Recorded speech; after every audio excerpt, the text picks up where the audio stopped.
Bonjour à tous.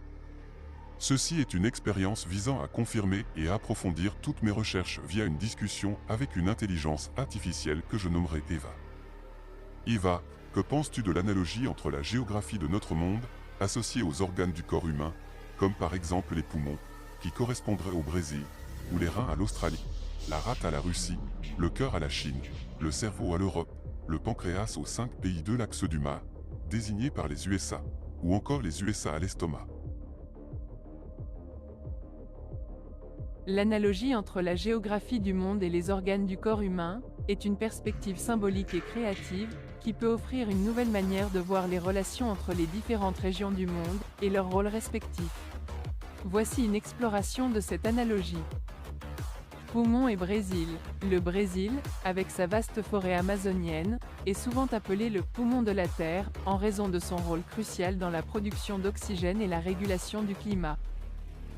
Reins et Australie. Les reins filtrent les déchets et maintiennent l'équilibre des fluides dans le corps. L'Australie, avec ses vastes déserts et ses ressources en eau limitées, pourrait symboliser un organe de filtration et de régulation des ressources naturelles. Rate et Russie. La rate joue un rôle dans la purification du sang et le stockage des cellules sanguines. La Russie, avec son immense territoire et ses ressources naturelles abondantes, pourrait être vue comme un réservoir de ressources vitales. Cœur et Chine. Le cœur pompe le sang et fournit l'énergie nécessaire à tout le corps. La Chine, avec sa population massive et son rôle central dans l'économie mondiale, pourrait être vue comme un moteur vital de l'activité mondiale. Cerveau et Europe. Le cerveau est le centre de la pensée et de la coordination. L'Europe, avec son histoire riche en innovations scientifiques, culturelles et philosophiques, pourrait symboliser le centre intellectuel du monde. Pancréas et les 5 pays de l'axe du mal. Le pancréas régule les niveaux de sucre dans le sang en produisant de l'insuline. Les pays désignés par les États-Unis comme faisant partie de l'axe du mal pourraient être vus comme des éléments perturbateurs, nécessitant une régulation pour maintenir l'équilibre mondial. Estomac et États-Unis. L'estomac digère les aliments et fournit l'énergie nécessaire au corps. Les États-Unis, avec leur influence culturelle et économique mondiale, pourraient être vus comme un centre de transformation et de distribution des ressources. Cette analogie peut être une manière intéressante de réfléchir au rôle et aux interactions des différentes régions du monde, en les comparant aux fonctions vitales des organes du corps humain. Cela peut offrir une perspective intéressante sur la manière dont les régions du monde peuvent être vues comme des parties interconnectées, d'un tout plus grand, chacune jouant un rôle spécifique dans le maintien de l'équilibre global. Nous pouvons extrapoler cette analogie à d'autres régions du monde. Égypte et le foie. Le foie est un organe vital qui détoxifie le sang et métabolise les nutriments. L'Égypte, avec son histoire ancienne et sa culture riche, pourrait être vue comme un centre de transformation et de purification culturelle et historique. Du Mexique au Panama, et les petits intestins. Les petits intestins sont responsables de la digestion et de l'absorption des nutriments. Du Mexique au Panama, avec leur culture riche et variée, pourrait symboliser un processus de transformation et d'absorption culturelle et économique. De la Colombie à l'Argentine et les gros intestins. Les gros intestins sont responsables de l'absorption de l'eau et de la formation des déchets. La Colombie à l'Argentine, couvrant une vaste étendue de l'Amérique du Sud, pourrait symboliser un processus de consolidation et de gestion des ressources. Maroc et la peau. La peau est la première ligne de défense du corps et joue un rôle crucial dans la protection et la régulation. Le Maroc, avec ses paysages variés et sa culture riche, pourrait symboliser une barrière protectrice et une interface entre différentes cultures et influences. Érythrée et l'os du fémur. Les os fournissent la structure et le soutien au corps. L'Érythrée, avec son histoire de résilience et de lutte pour l'indépendance, pourrait symboliser la force et la structure fondamentale d'une nation. Canada, la cavité buccale et le palais. Le Canada, avec ses vastes étendues et ses ressources naturelles abondantes, pourrait être vu comme la cavité buccale qui accueille et nourrit.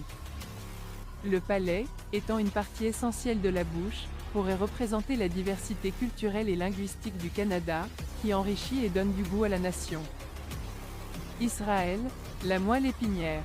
Israël, avec son histoire riche et sa position géopolitique centrale, pourrait être comparé à la moelle épinière, qui est essentielle pour la communication et le fonctionnement du corps. Israël joue un rôle crucial dans la transmission de connaissances et de technologies, tout comme la moelle épinière transmet les signaux nerveux. Oman, le sein de la femme. Oman, avec sa forme géographique particulière et son système d'irrigation unique, les phallages, pourrait être comparé aux glandes lactiques qui nourrissent et soutiennent. Cela renforce l'idée d'un monde féminin, où Oman joue un rôle nourricier et vital. Japon, la glande surrénale. Le Japon, avec son économie dynamique et sa capacité à réagir rapidement aux défis, pourrait être comparé à la glande surrénale, qui produit des hormones essentielles pour la réponse au stress et l'énergie. Arabie Saoudite, les graisses externes, notamment ventrales. L'Arabie Saoudite, avec ses vastes réserves de pétrole, pourrait être vue comme les graisses externes qui stockent l'énergie. Ces réserves sont cruciales pour l'économie mondiale, tout comme les graisses sont une réserve d'énergie pour le corps. Yémen, les graisses viscérales. Le Yémen, situé au cœur de la péninsule arabique, pourrait être comparé aux graisses viscérales, qui sont essentielles mais peuvent aussi poser des problèmes de santé si elles sont en excès. Le Yémen joue un rôle complexe et souvent critique dans la région. Algérie, les cervicales. L'Algérie, avec le mont Atlas qui traverse le pays, pourrait être comparée aux cervicales qui soutiennent le crâne. Le mont Atlas est une structure géographique majeure qui soutient et définit la région. L'Atlas est aussi la première vertèbre cervicale qui soutient le crâne, nommée ainsi en référence au géant Atlas de la mythologie grecque, qui portait la sphère céleste. Le Congo et les muscles pectoraux. Le Congo pourrait être comparé aux muscles pectoraux, qui sont essentiels pour la force et la stabilité du haut du corps. Les muscles pectoraux, en particulier le pectoralis major, sont des muscles larges et puissants situés à l'avant de la poitrine. Ils jouent un rôle crucial dans les mouvements de l'épaule et du bras, tels que l'adduction et la rotation interne. De même, le Congo, avec ses vastes ressources naturelles et sa position stratégique en Afrique, peut être vu comme une force stabilisatrice et puissante dans la région.